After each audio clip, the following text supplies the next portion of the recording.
Have you ever felt stuck?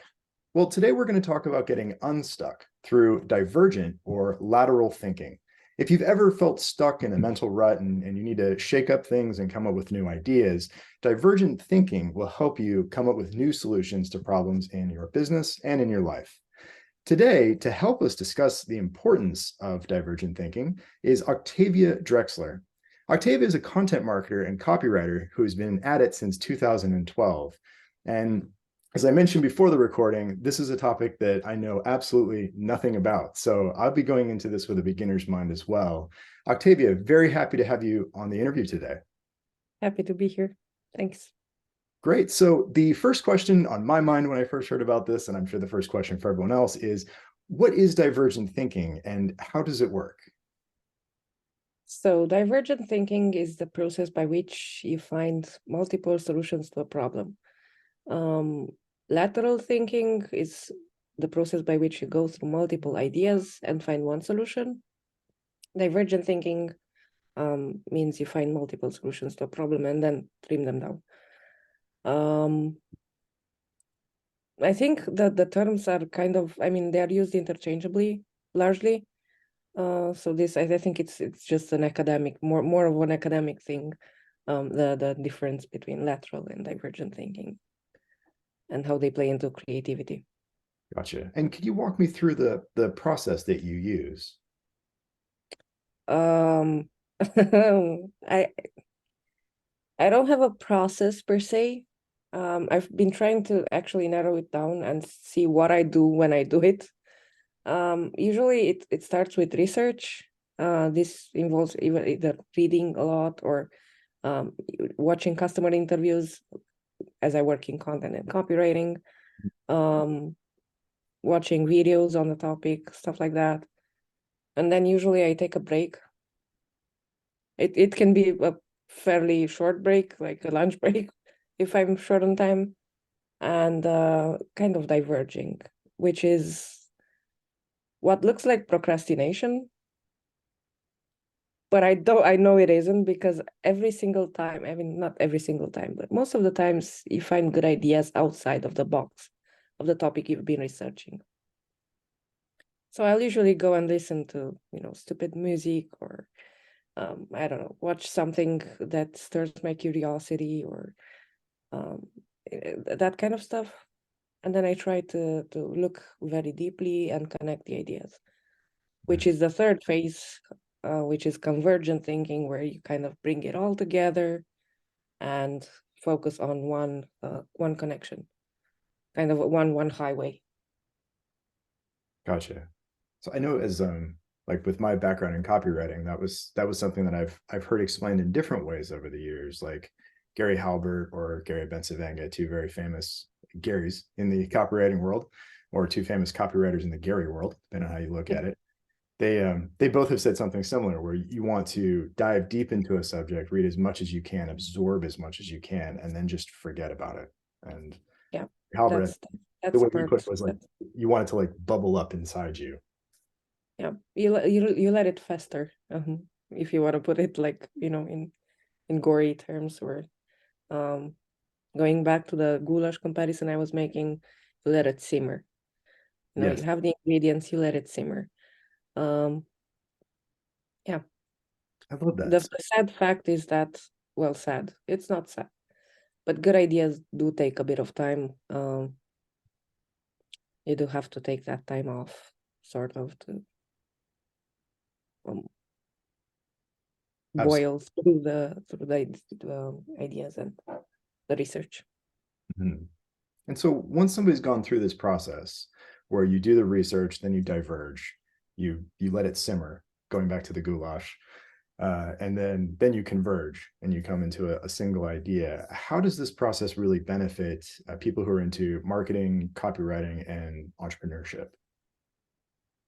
um I think we've been following a lot of playbooks and templates, which are great. It's a great starting point. It's a great way to not get lost in a white page or in a spreadsheet if you're more into the strategy stuff. Um, but I think we're coming to a point, and this is especially true now that AI, kind of feeds you with everything.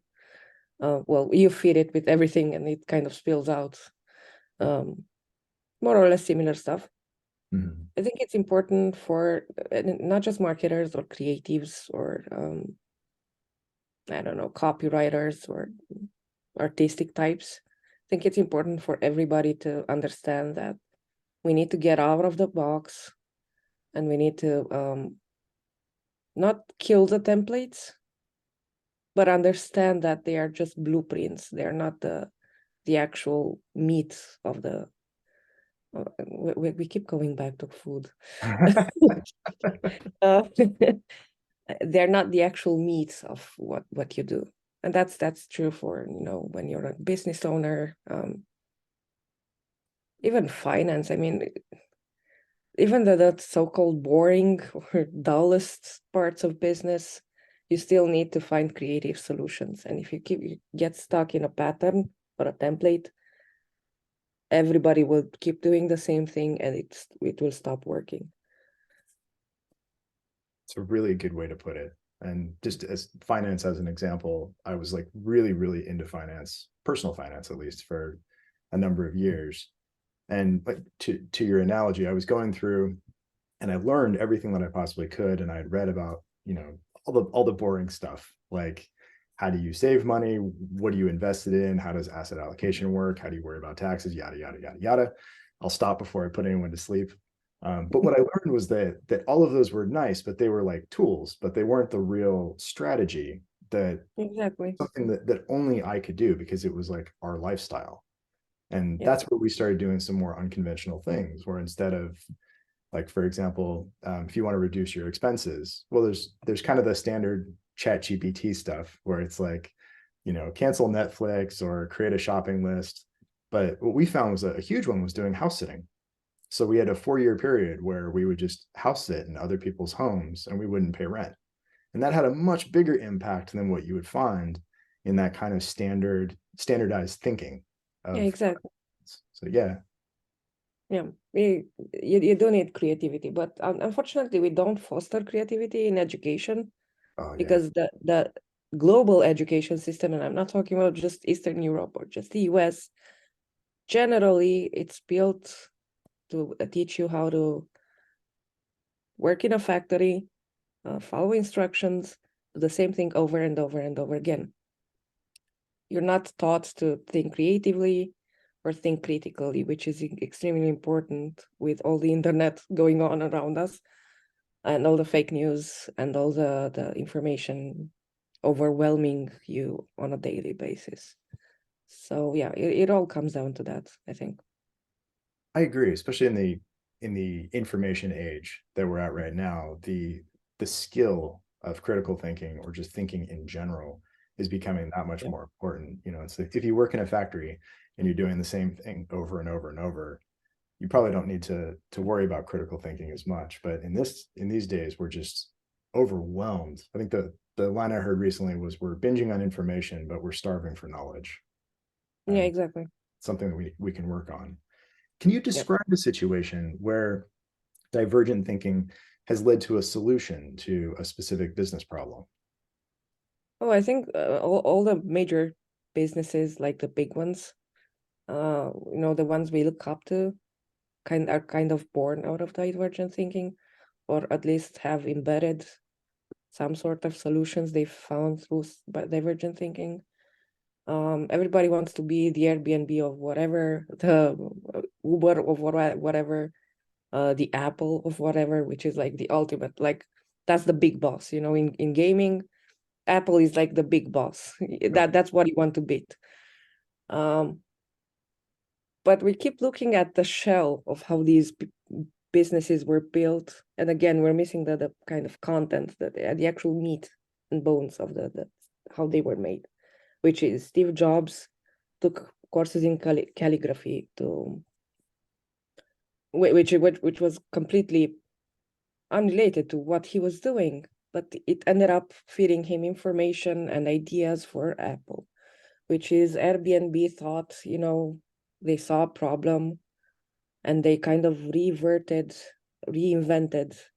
how people look for accommodation, which is again a way to work with ideas and a way to kind of step out of the box. The whole, there's that idiom, think out of the box. I Mhm. hate it because it's a cliche, but cliches exist for a reason, and the reason is that they are true. I mean, they tend to be true, or they tend to have a very solidified meaning, so to say. That's true. It's almost like if something has become a cliche, it's because it has been proven so many times that it's become dull and obvious. Whereas at Yeah, the beginning, it was this that's the out of the box definition. idea, just to bring it back. Yeah. That's funny. Yeah, with I know Airbnb was something very different. I just read about them in the book, How I Built This, where it was called Airbnb because they were selling or they were offering up air mattresses in people's homes during a convention. And that was how they first got their start. And that's why it's called Airbnb, because people were on air mattresses. And it was something that a lot of investors would look at that and they're like, so who wants to sleep on an air mattress in a stranger's home? That just seems so radical and weird and strange. And now we're looking back on it, and to your earlier point, companies are positioning themselves as, hey, we are the Airbnb of XYZ. Yeah, exactly. So we've talked about the three-step process of divergent thinking, where you research, diverge, and then converge on an idea. What tools or techniques would you recommend for divergent thinking?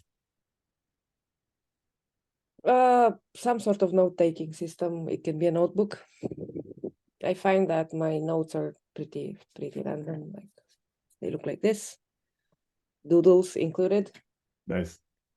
So if I want to stay organized, I'll dump everything in a Notion.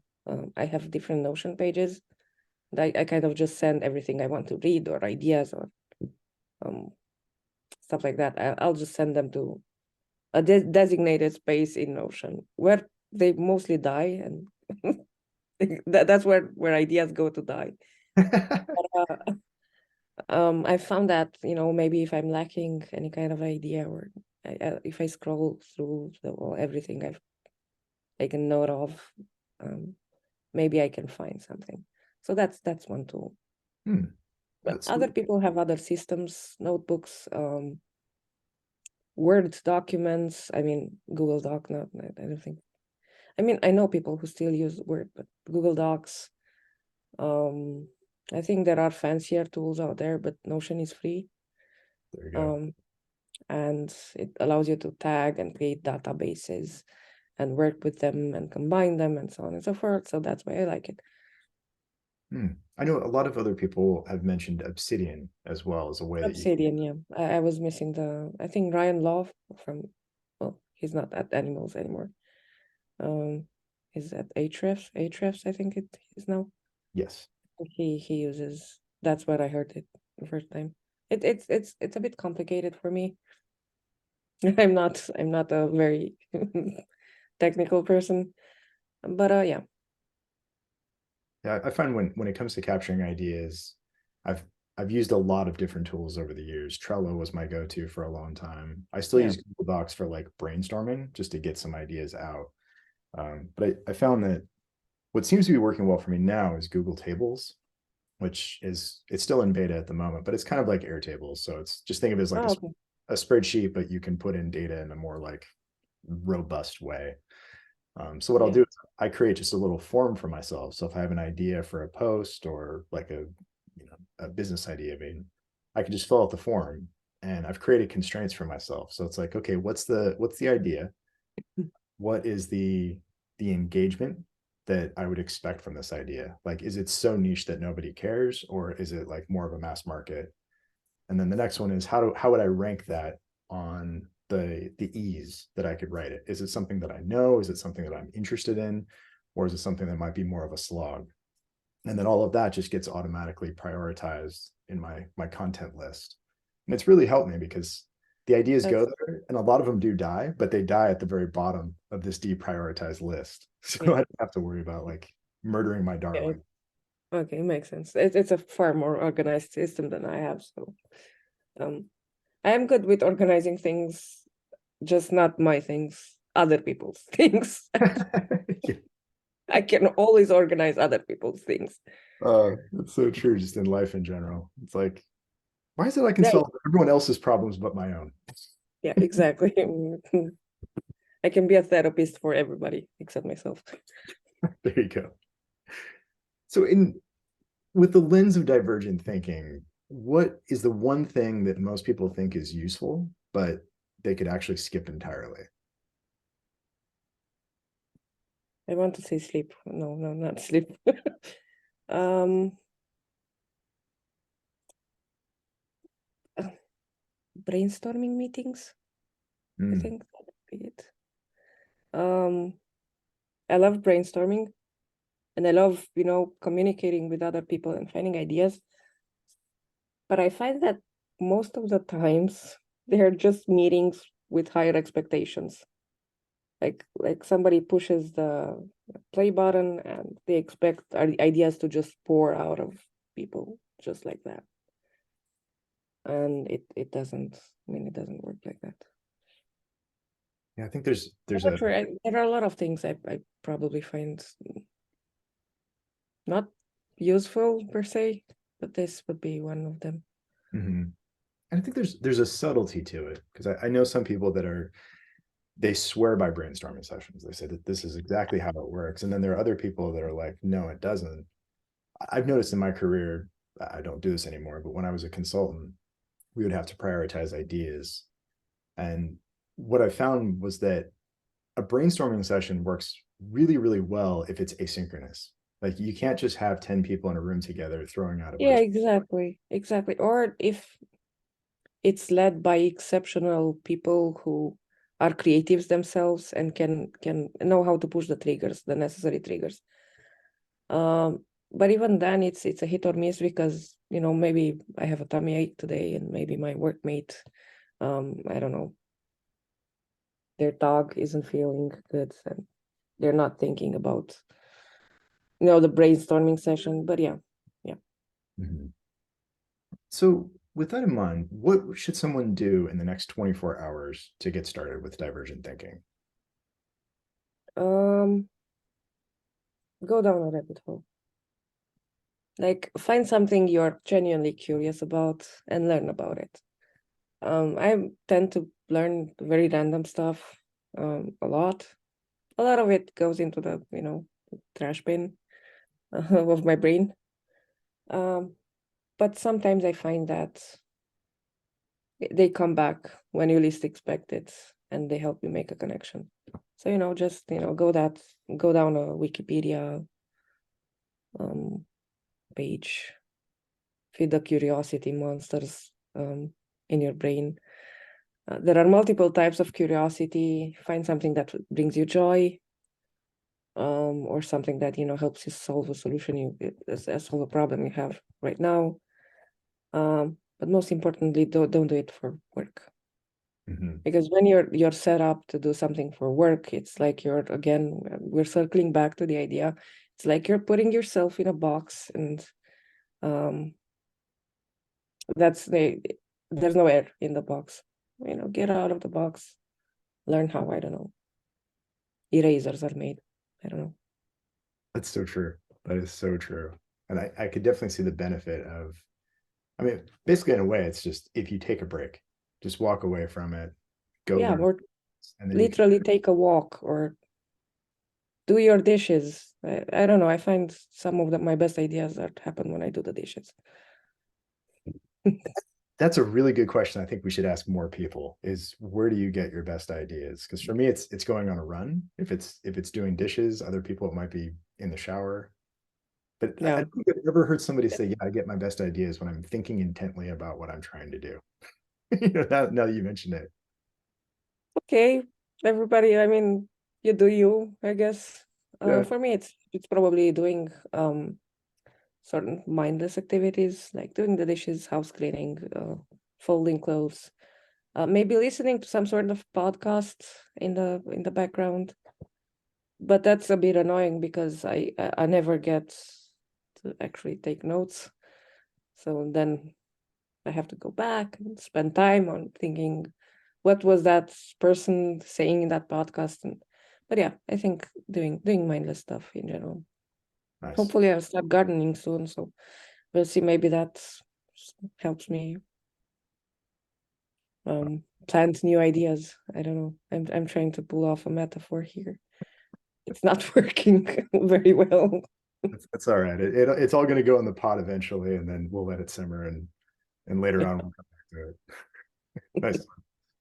Well, thank you so much, Octavia, for joining us today. And for those of you listening and would like to learn more about Octavia, you can learn more from her on LinkedIn. I'll be sure to include the link to her profile just beneath this. And then also on her website, Drexlerize, which is her last name, DREXLERIZE.com. Octavia, thank you so much for joining us Thank today. you. And for those of you listening, if you'd like more interviews like this and or sweet marketing tips, please do visit us at funnelcandy.com.